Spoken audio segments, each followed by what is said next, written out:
the recording. Yeah, excellent. Wow. So here we are again, the Activation Interactive Gathering and the Masterclass for the Women's Coaching and Consulting Council. I'm Kathleen Caldwell, and I hope you can see each other on the gallery view. You ladies look really beautiful this afternoon. Let me tell you, just it's such a delight to see you. And my question, my curious question is, put it in the chat as well, is today I am grateful for and thankful for. What is it that today you're grateful for and thankful for? Put it in the chat. Yeah, and I said change because there is something there is nothing so constant as change. And change can be challenging. And also, I do believe, as Cristina is going to talk about today, the Age of Insight, just the anticipation of Cristina's event today had me thinking about change. And so, you're going to bring about your beautiful ornamentation, Cristina, talk about that and the relevance of it. But we are going to experience new insights. Cristina has been putting together this framework. So we're very excited about that. So very, very nice. So grateful that you're putting all your gratefuls in there. And let's just jump in.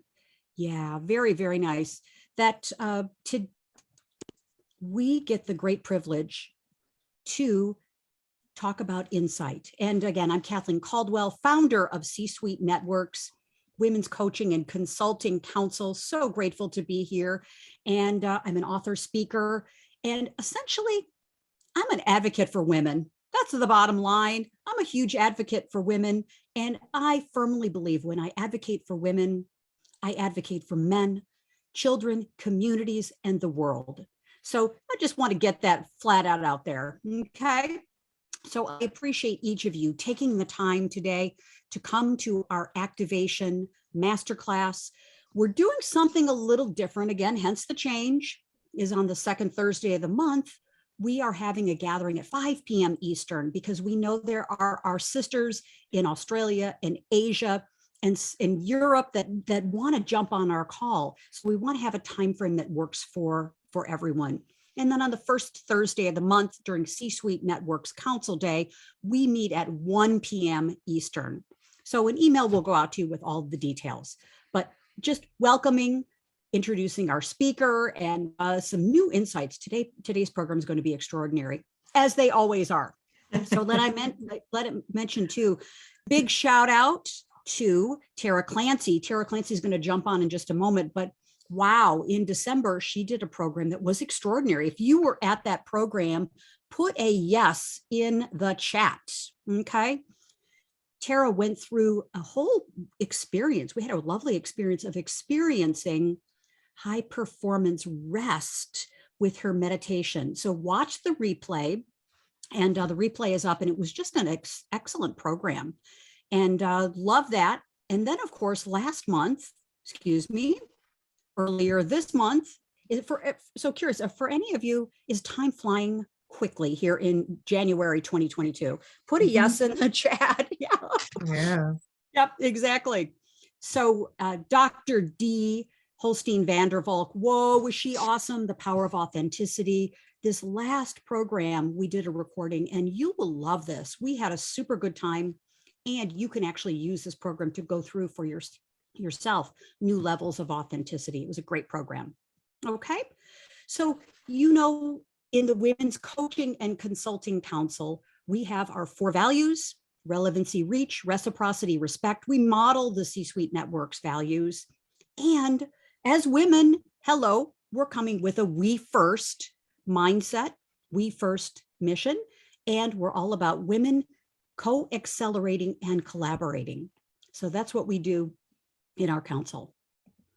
And so excited about that because, the past year, I think, in the past 2 years, we've all had revelations about what's happening in the world. And the revelation that's really clear to me, and we're going to jump in our program in a minute, but it sets up the context for, the world needs us as coaches, consultants, thought leaders, speakers, authors, guides, mentors, more than ever. We've got 8 million people on the planet, 8 billion people on the planet. And I apologize, I'm getting over a little cold. So my billion and million got a little confused there. Okay, that's right, billion, yes. And 8 billion people on the planet that need us, that need our support, guidance, and mentorship. So ladies, we got to get really, really busy identifying who we need to work with and working with our tribe and our community.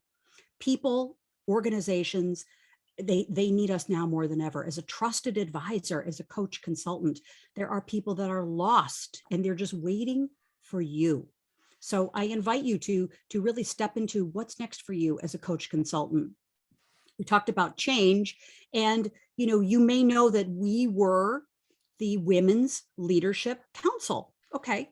And I looked at examined who was in our council, and it was all coaches and consultants. And so it was very obvious to me in C-suite that remodeling and refocusing us as the council for women coaches and consultants was the right thing to do.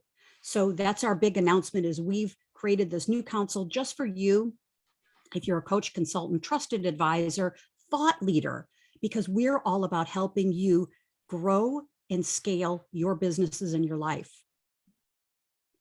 And of course, just more details about our council. We're going to be giving designation and badges as a coach member in our council. So you'll be a credentialed C-suite network, women's coaching and consulting network council coach.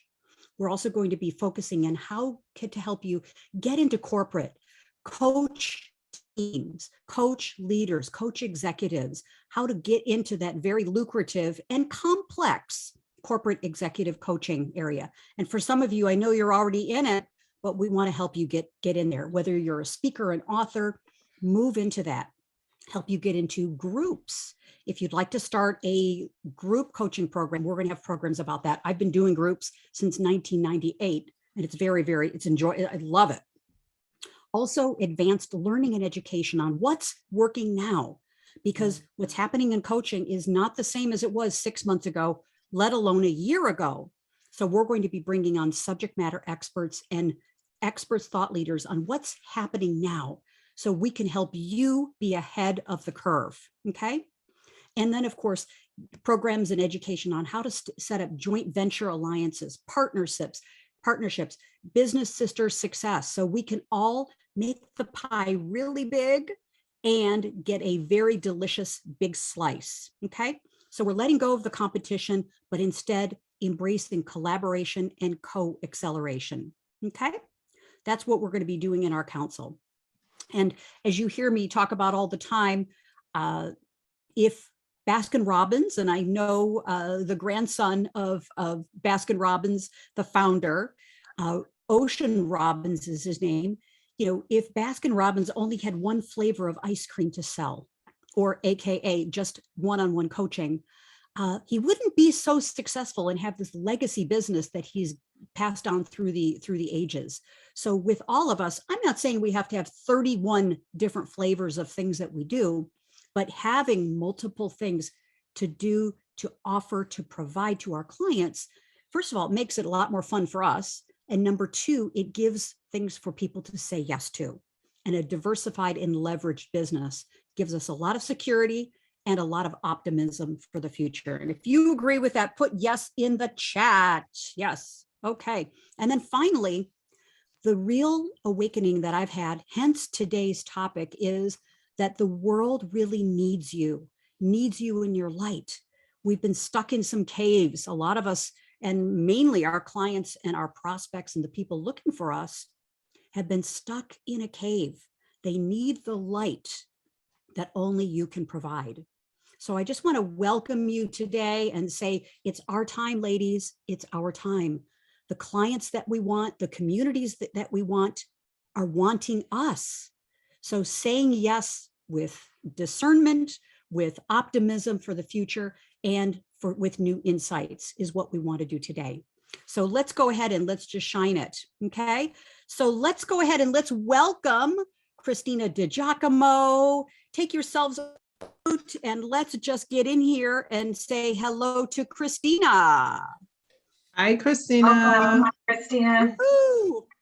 Hi, everyone. Okay, Thank you. we got a little music here. Okay. I love Cece Peniston. I loved Cece Peniston. She was amazing. Exactly. So, Okay. Kathleen, thank you. Very nice, Cristina. Thank you so much. And let me just do a quick intro. Cristina, if you're not aware, Cristina is a true thought leader. She's a true global thought leader. She is the author of Wise Up at Work. Get her book on Amazon for sure. And I am so amazed at the communities that Cristina is creating around the world. She has a Philosopher's Council. She's like right out on that skinny branch of life, creating a Philosopher's Council. Who would have the guts to do this other than Cristina? The world's first Philosopher's Council. And her ideal clients are really smart guys. So she's created a collective of men getting together. She's the leader of these fellows. And Cristina, you have just reinvented yourself to an even higher level. Cristina has been, quoted all over the place in media, through, of course, C-Suite Network and Authority Magazine, Thrive Global, New York Business Journal. I could go on and on and on. We're so privileged to hear the wisdom of Cristina DiGiacomo. Thank you very much. We're so glad you're here, Cristina. Thank you. Thank you. Thank you, Kathleen. And thank you everyone for coming. I wanted to put something together that sort of gave us a insight into not only what is going on around us, but what's also going on inside of ourselves. And so what I'm about to present to you is not only just a journey around where we are as human beings, but also this is also a journey for me as a thinker and as a philosopher who cares very, very deeply about how people think about themselves and think about the world. And so what I'm going to be sharing with you is just to kind of give you a loose walkthrough of what I'll be talking through is kind of give you a state of the union, or kind of give you the backstory for how the age of insight, or why I'm even trying to invoke an age of insight, and what that all means, and the backstory around that, and how that actually pertains to you, who I actually believe as coaches and consultants and advisors, you're really insight practitioners.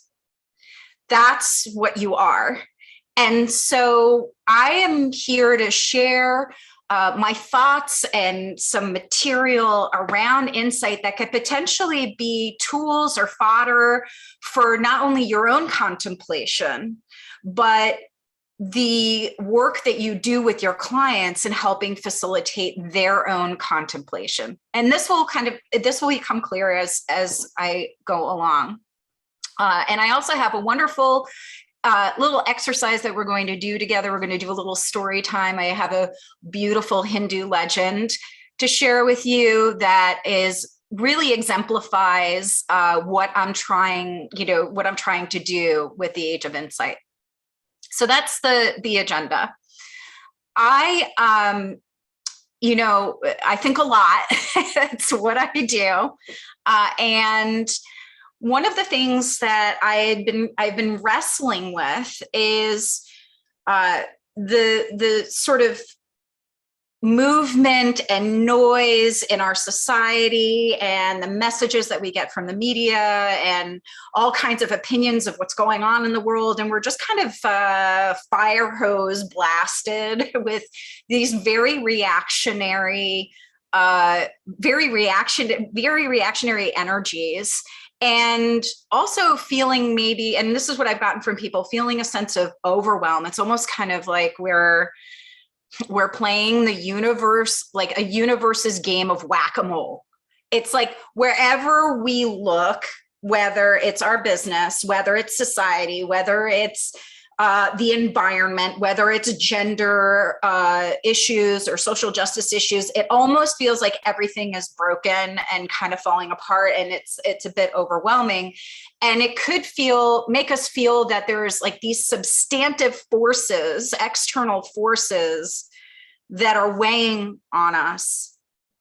And on the flip side of that, I've been a keen observer of something else that's been happening. People are seeking. They may not know what they're looking for, but gosh darn it, they are trying. They are trying. And you see this in the Great Resignation, for, where people have finally kind of woken up and said, there might be a better option for me in terms of how I conduct myself and negotiate the working world. People are seeking back to basics kind of lifestyles, more traditional lifestyles. And you could see these markers and signifiers on all sorts of platforms, and people sort of being these creators of these new lifestyles. There's a massive questioning of legacy norms. You've seen this in the Black Lives Matter movement. You've seen this in all these, in the Me Too movement, these really serious, like holding, people to account, speaking truth to power, and really challenging this kind of system that we've been operating under for a really long time. The stats around wellness. There's these apps, Headspace, Calm. I actually just discovered an app called Happy, Not Perfect.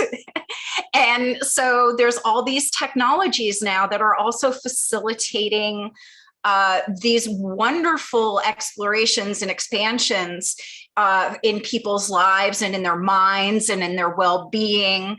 And, I use a meditation app. It just so happens to be called Insight Timer. But there's 19 million users of Insight Timer.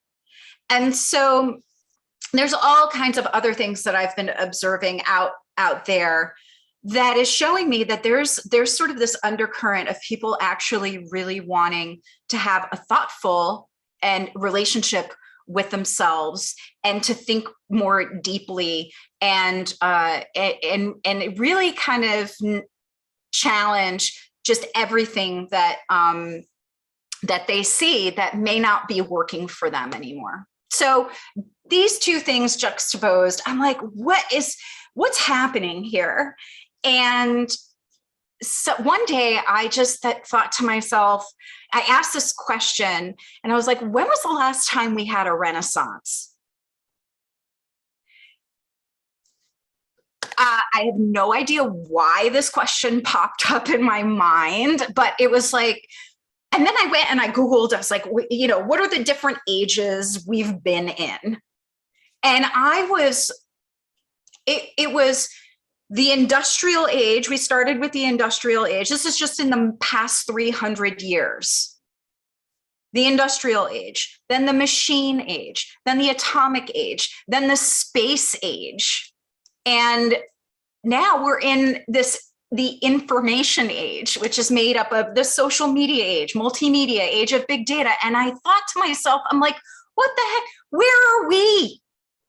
Where are we in all of this? When was the last time we framed our progress and ourselves around what makes us human? What makes us us? We're missing from this equation. And I believe that this is important because how we frame ourselves and articulate our progress as human beings and as a society really does kind of filter down. Because if the messages that we are getting is like, we're in the information age and all of these sort of very mechanistic constructs, this is what gets imposed on us to some degree. So knowing that there's a resurgence in people seeking, I decided we're ready for a new age. We're ready for a new age. And then I was like, well, I see this coming. Most of the movements that have been so forward-thinking and progressive in human history have happened after dark times, after war, plague, empires crumbling, And so I thought, all right, well, we've gone through the ringer. Maybe we're ready for something different. So I thought to myself, what is it? And I realized if we're seeking, and we're really seeking ourselves, we're looking for insight. It's insight. That is the essential capability that we all have, whether we exercise it or not. But it is really something that I think is not only we are all capable of, but we need more of. And we can practice it, and we can help other people practice it. So that's kind of just the backstory for the Age of Insight. And I see this. And so for me as a thinker, as a philosopher, I realize that my role is to help people see what they should be inspired to do. And if that means, hey, I think we need to come into a new age, and what does that all mean? Then that's what I'm going to do. Plus, invoking it kind of makes it happen a little bit. So I'm kind of being sassy, Kathleen. I'm kind of trying to make it happen as well.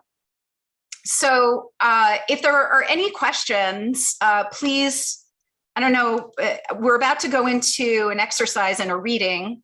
So I just want to take a pause. Cristina, how would you define insight? Sure. Yeah. I mean, I do that later, but we can absolutely do that right now. Insight is really to see inside. It's to see inside. And it could be to see inside yourself, or to see inside a situation, or to see inside another person. It just means understanding what's inside, what's below the surface. Another definition that I really like, and this comes from James Allen, and he, in his book As a Man Thinketh, truth connected to being is insight. So, you know, truth connected to the essence, to being, whether it is your being, whether it's the being of a situation or the being of someone else. It's that truth. That's that essential truth. Is that helpful? Fabulous. Fabulous. Okay. And by the way, put questions in the chat. And after Christy, we've allowed some time for Q&A after your interactive exercise here. And may I just say bravo to each of you, and of course to Cristina, to take a few minutes today and just give us ourselves the space to do this. So a little pat on your back for this, ladies. You know, this is extraordinary. Yeah, thank you. So I'm just going to share a screen in just a moment, but I want us to do an exercise, and we're going to use a reading, a story, a Hindu legend in order to do that. So first, what I would love for you to do is to just hear the sound of the story.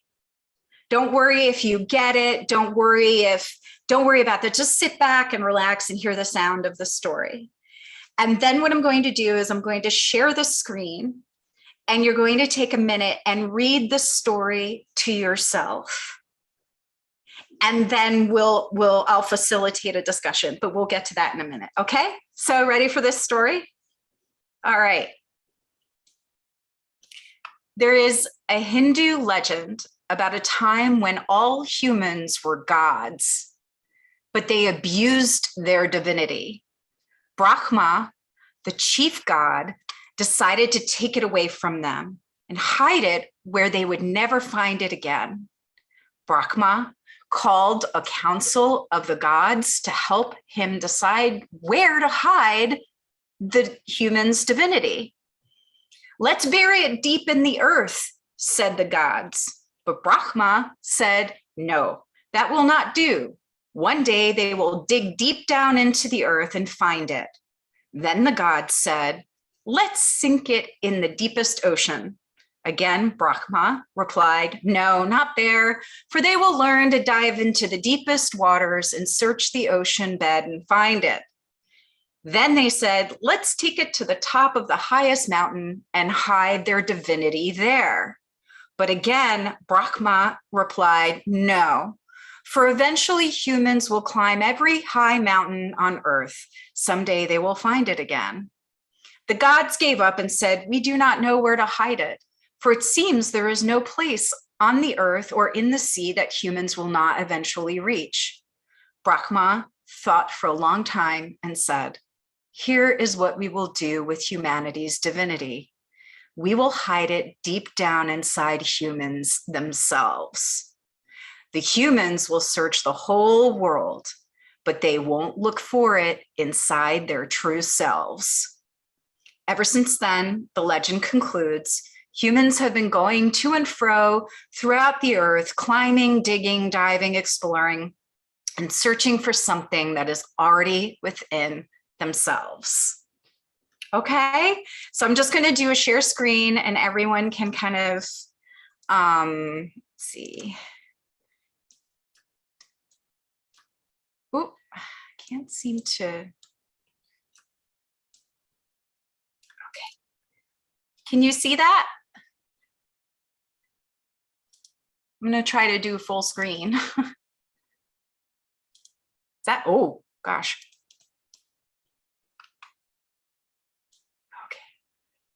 I hope everybody can see that. Can anyone not see it? Okay, so please just take a minute and let me know, just shout out when you're ready to discuss.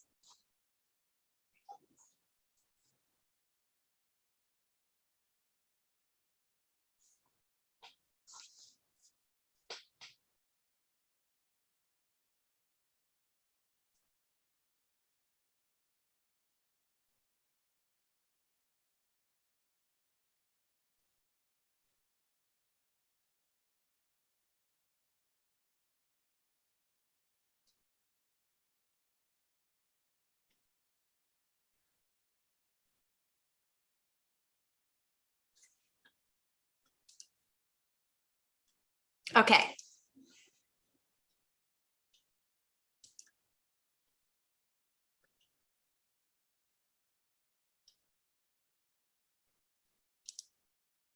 Great. So before I stop the share, take a moment, and if you need to jot anything down, what I'd love to do is have a discussion around two things. What struck you about this story? And what is your experience with what struck you? Okay. Oops, I lost everybody. Can we put on the gallery, or maybe that's me? Oh, I can do that. Okay, good. Hi. So, does anyone have a reaction to what was said in that story? What struck you? Take yourself off mute. So what's Share. Beautiful. Thank you. Yeah, so what struck me was that from the very beginning, I knew the end.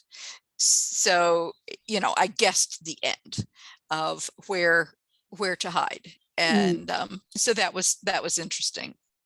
And it does strike me that the gods judged us to be incapable of looking inside ourselves. Mm-hmm. Right. And do you, sorry, Anita, 1 second. Oh, sure. Carol, do you find that there is a challenge with looking inside ourselves? Do you see that in other people? Do you see that in yourself? Could the gods be right? Are the gods right, or are they wrong? Oh, I hope they're wrong, but most often they're right. It's not that we don't have it. It's there. Yeah. Right? Yes. Yeah. Right. I Yeah. think that's what struck me, is the fact that they, we could go to the toppest mountain in the deepest sea. We're willing to do all that other hard stuff other than look inside and deal with that. And I thought that was very profound. It's all true. Yeah. Anita, did you want to say So, something? yes, I did. Thank you, Christina. When you started reading the story, I too knew the end. I can't recall where I heard the story from, but the first time that I heard it, I thought it was most profound then. Also, the past week and a half, me and a team of friends of mine, we're doing what's called the Soul Fast. And it's a journey internally to get to your authentic self. And it's a book to read along, and it has questions for you to really get to who you really are.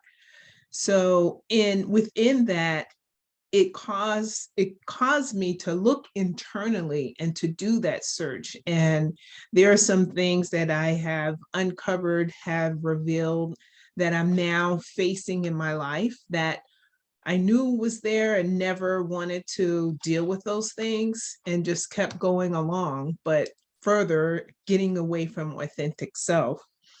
And I thought that God's placing that divinity within us was brilliant, because all that matters is what's within. Everything else outside of us doesn't matter. I mean, it just doesn't. It's all within. And if we are all focused in within, then we would all treat each other differently. The world would be a better place. Thank you, Anita. You're very welcome. Does anyone else want to share an observation or reaction? Irene? Yeah, hi. I was just thinking you could substitute the word wisdom for divinity and it would be the same. And that's the word that kept coming to me. And I think it's fascinating because I've always been probably spent too much time on the inside. And I know a lot of people don't spend any time. And it made me think of a wonderful book that I read a few years ago called Falling Upwards, or Falling Up, I think it's Upwards, by Richard Rohr, he's a Jesuit priest, but he's more of a philosopher than anything else. I don't know if you know him, but it really focuses on how most people spend all their youth and their early part of their life, just, getting things and more things and titles and education and all this thing. And it's really only if you're lucky when you get to the middle part of your life that you start to focus on the things that, like you said, that really matter. So it's a great book. I highly recommend it. I'll put it in the chat. Thank you. And I've seen the version of this story with the word wisdom, actually. In a few moments, I'm going to call something very specific out about the story that that ties to insight, but I want to hear everybody's observations. Thank you, Irene, for that reminder about wisdom. Yes, Sylvia. So I also heard it before, but I don't remember it was wisdom. I remember kind of the story. And I remember that I was like, yes, I need to look inside me. But now that I hear again, I was like, why are they were abusing their divinity? I mean, if they were God, why they were abusing? I mean, for me, it's like the perfect place to be. And the perfect place to be, I can also be abusing of the power. That's what I was like, oh my God. I don't know. That's what now the story got me in that place on that why they were abusing. Right now we are abusing of the power, not seeing our side or inside.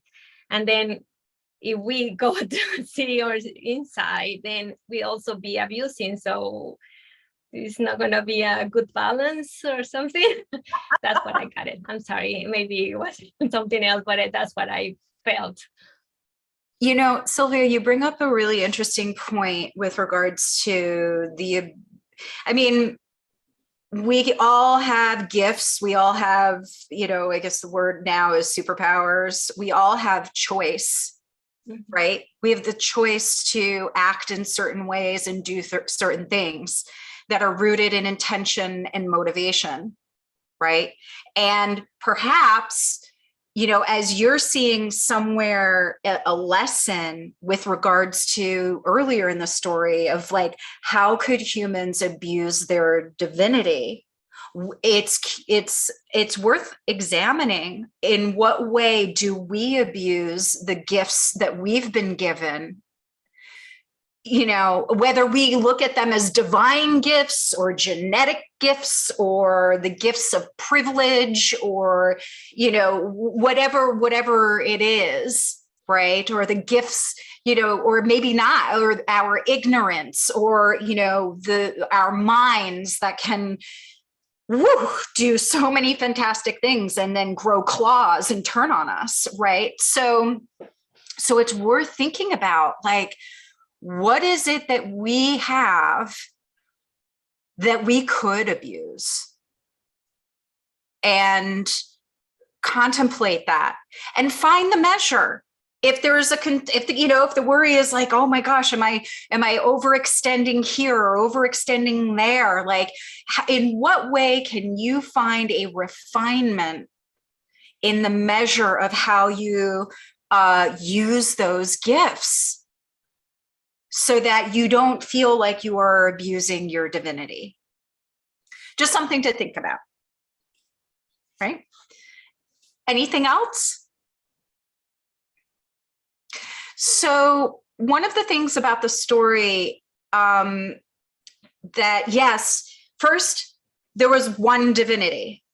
Did it talk about a different divinity for every single human being? It was just divinity. So there's that, right?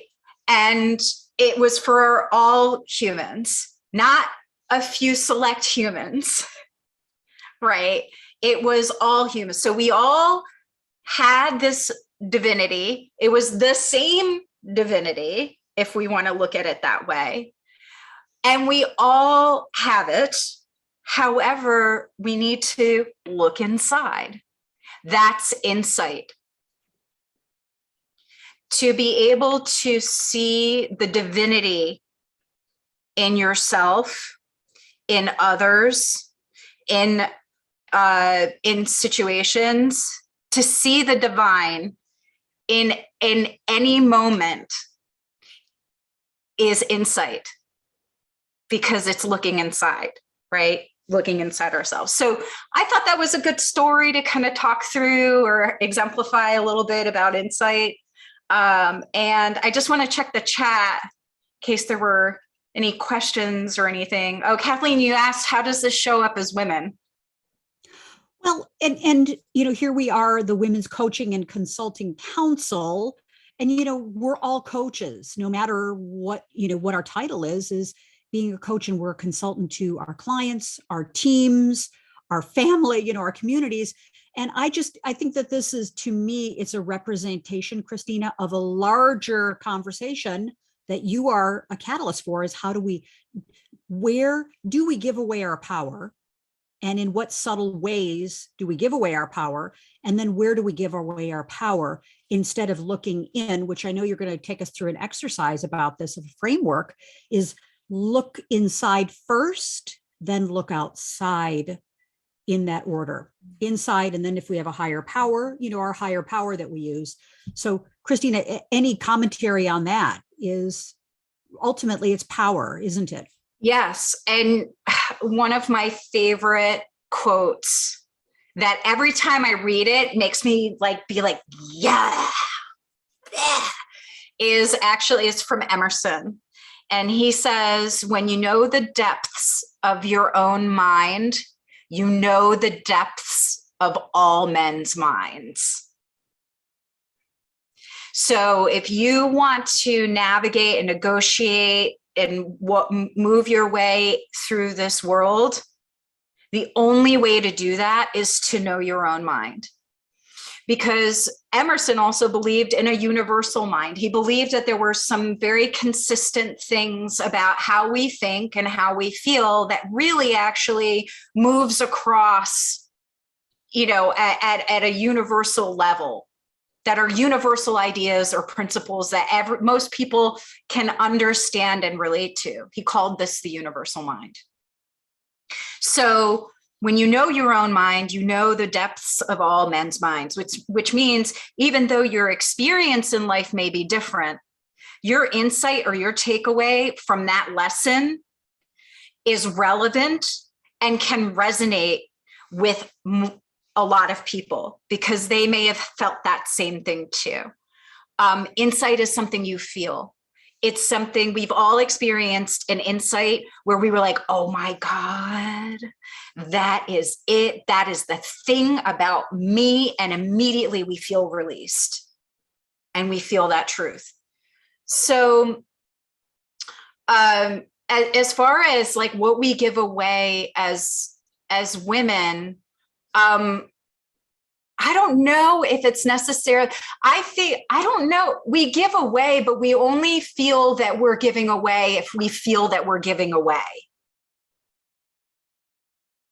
Like if we're giving away, but it's somehow something that we're confident about or we're feeling okay about, and we don't feel like we're compromising ourselves, then you're giving it away, and that's it. It's our thoughts about what we're giving away that causes the agitation and the friction and the tension and the angst and the, am I doing this right? Am I doing this wrong? Am I giving too much away? Hoard my content, like what, you know what I mean? So that's just what I have to say about that. I know that we have 15 minutes left, but I do want to show you a quick diagram, if that's okay.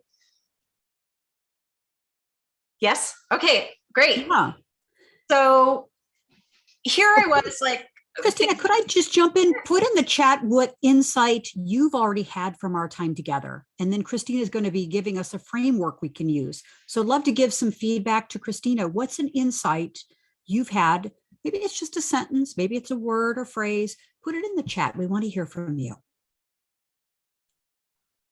Thank you, Cristina. Getting that chat going.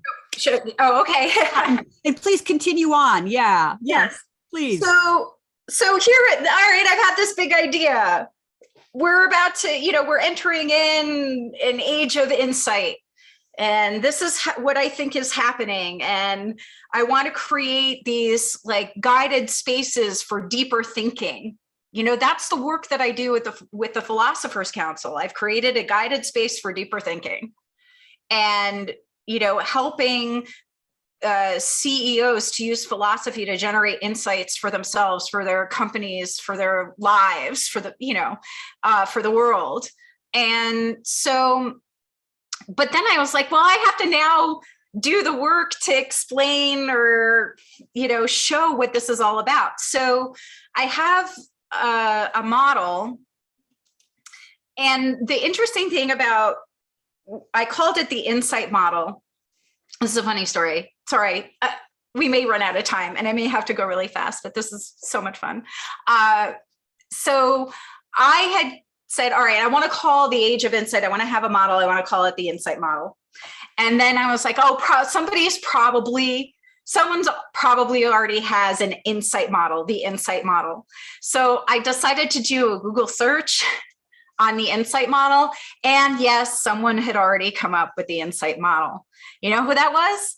It was Plato. And it was Plato's insight model for learning and teaching. And Plato is one of my favorite philosophers. So I kind of felt like I got the green light from Plato to go ahead and use the insight model. So share the screen. Oh. Okay. slideshow? Okay, great. So the insight model, and what I'm going to walk you through, is exactly what we just did with the Hindu legend. So we actually demonstrated and modeled the insight model, but I'll walk you through what that means. So here's space. Here's our world, and we're in it. We're in it, and we may be feeling a little untethered, or just kind of like, hey, all right, here I am. What's going on? And the insight model starts with truth, timeless truths, right? The timeless truth in that story in the Hindu legend was an insight about insight, right? And the truth was that we have to do the work to look for it, right? It's inside us. We all have it, but we need to look inside. Yes. That's the truth. And all of you in some way expressed this as you were sharing your observations. Yes. So that's where we started. And what I'm using this symbol, it's the Greek symbol for phi, to exemplify kind of this state of understanding. Like, it's the light bulb, right? It's the aha, right? It's the insight. Yes. And phi also represents the golden ratio, which is this really elegant, beautiful mathematical number. It's also the ratio that plants and flowers turn into the sun. And I really love the symbol for phi. So here it represents our light. When we were sharing our observations, or you were sharing your observations about the stories, there was a connection, right? You connected yourself and your experiences to the truth that you were gaining from the story, right? So insight has to have a measure of connectedness, hearing, being present, yes, being there. And then there's a sense of curiosity. So the second pillar in the insight model is being curious. So all of you, while some of you had heard the story before, you were willing and open to hearing it again, to seeing if there was something else. Sylvia had the experience of hearing and seeing something else in this story, even though she had already heard it before.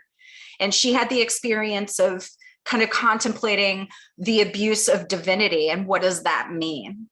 yes, So the curiosity, the asking questions, the concentration, all of us, as we were sharing our observations and trying to work through this material, had to concentrate and think, what does this mean? What does this mean for me? What does this mean for my world? What does this mean in general? Even though on the surface, it's like, okay, yeah, I get that. But you dug deeper. yes. And then finally, contentment.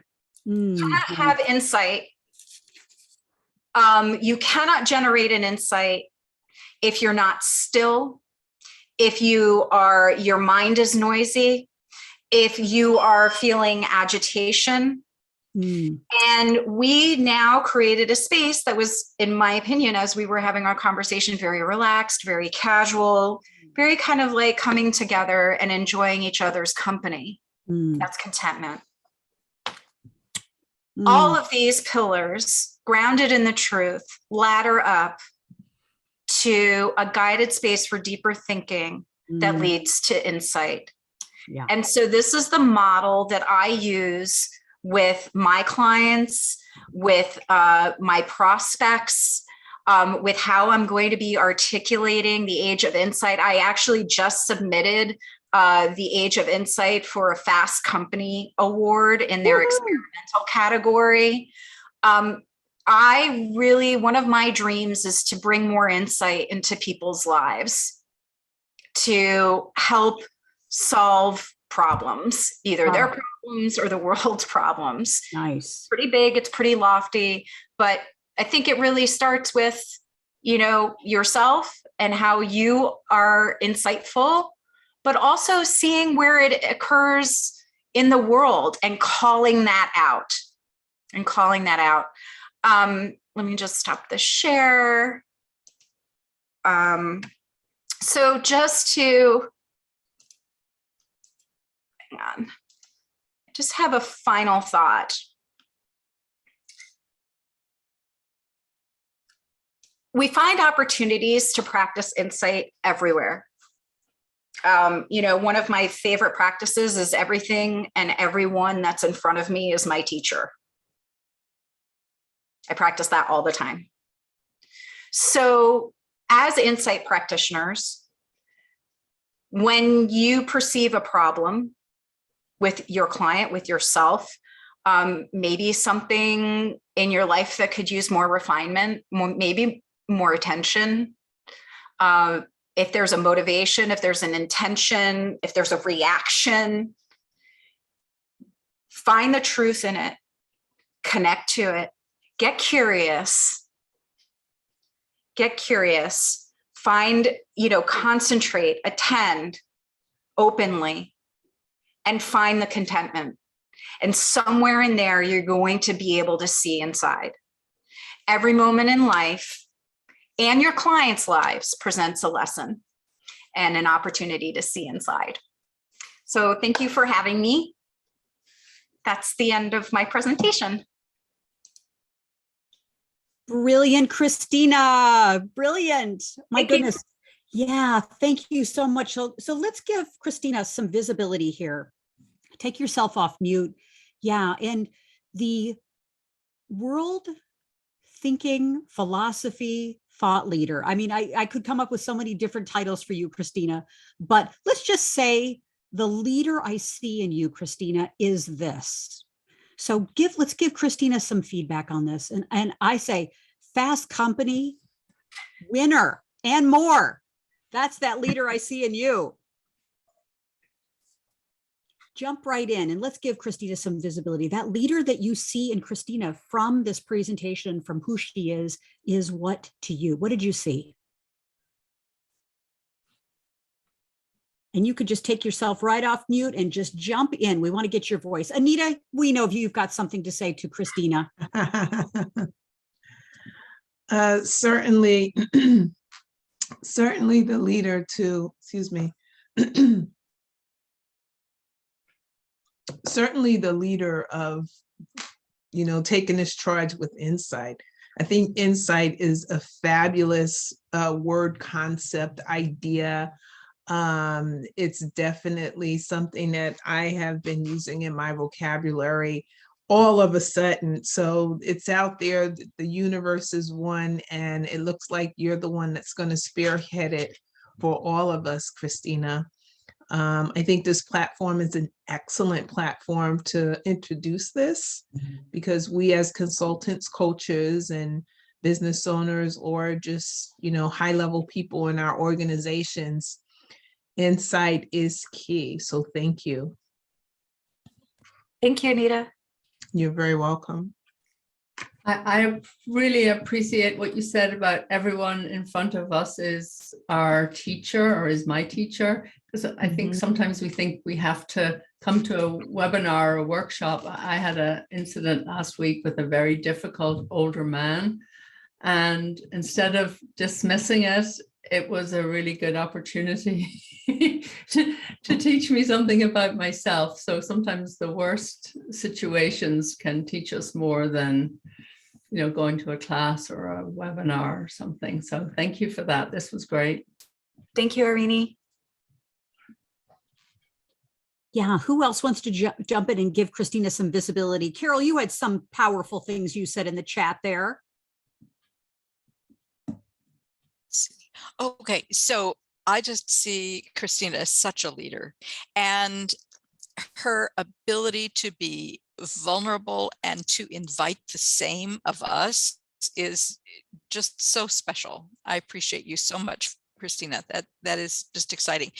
And the other thing that I loved, Kathleen, was you said, what if we all took the time to listen to ourselves? And that notion of just being quiet. Yes. Since all that greatness that was gifted to us inside is there, we can, if we just pause to listen to ourselves. Since the start of COVID, I have started to shut out a lot of things that have been noise in my life. I call it cultivating silence, and just providing that time to listen to myself, to not have the noise of news coming 24/7 as I used to, just being in a different way. And so I Beautiful. appreciate this opportunity today. Thank you, Carol. Yeah, great. Christina, I too so appreciated the fact that you took something that and you made it so it's, I want to say the word soft, but it's not soft, but it's approachable. It's within us. We don't have to take a class. We don't have to go do all this research. It's not another thing I have to work on and look. I just have to stop for a moment and really observe inside, whether it's inside me, inside somebody else, but really pay attention in how, then we go forward. And then that's when, other things, but how really it's difficult in the noise of the world and all of our other things, but how simple it really is. And I really appreciate your warm and approach to this. And it just was very, it definitely, really, I think it's a changer for me. Absolutely. And I loved the fact that everyone is your teacher. I think that's great. I think that I so agree with that. And that also is wonderful. Thank you, Kim. Beautiful, beautiful. Great. Well, good. So Christina, thank you so much for bringing your wisdom, your experience, and of course, we always appreciate having our brother Plato brought into the conversation as well. So thank you for bringing Plato into our conversation of the Women's Coaching and Consulting Council. So let me just share with you just a couple quick finishing slides here. And thank you. We loved this. We absolutely loved the opportunity with you. So thank you for each of you to share your insights from today. And, in our council, we are committed to helping you be the most strategic and in-demand woman in the room. Just meaning you get to this great opportunity to be in service, to bring your gifts to the world. And that's what we're committed, because we believe your time is now to get what you deserve. And that's what we're all about here. And of course, just finishing up, we firmly believe in the power of the pack and the power of the she-wolf. So that's what we do every month, twice a month, to bring the power of us to focus in on a topic that's important right now, so that we can have a ripple effect of learning and getting together. And of course, I love Wonder Woman. She's a sister. She's got a council. And that's what our council is all about, is bringing the power of the tribe together. And I just want to mention, we cannot wait to have you join us on C-Suite Network's Council Day, the first Thursday of the month. And we get the great privilege to hear from Carol Kammerer and Deb Creer. And we're talking, since it's the month of love, February, we're talking about loving your LinkedIn, how to be seen and heard on LinkedIn and overcome common mistakes that sabotage your success on LinkedIn. So we're going to be talking all about how to be seen and heard on LinkedIn and optimize your success. So a link will be going out. Registration is now open, and that will be at 1 p.m. Eastern, 1 p.m. Eastern on February 3rd. That's a Thursday. And of course, would love to schedule our one-on-one together so we can talk more about the council and make sure that you're fully integrated into the council, and to talk about what's next for you on your journey as a thought leader, world-class coach and consultant. So with that, thank you. Love each of you. Big round of applause for Cristina as we finish up here. Woohoo! Yes, exactly. Yeah, your time is now, ladies. Let's make it happen. Okay, take care.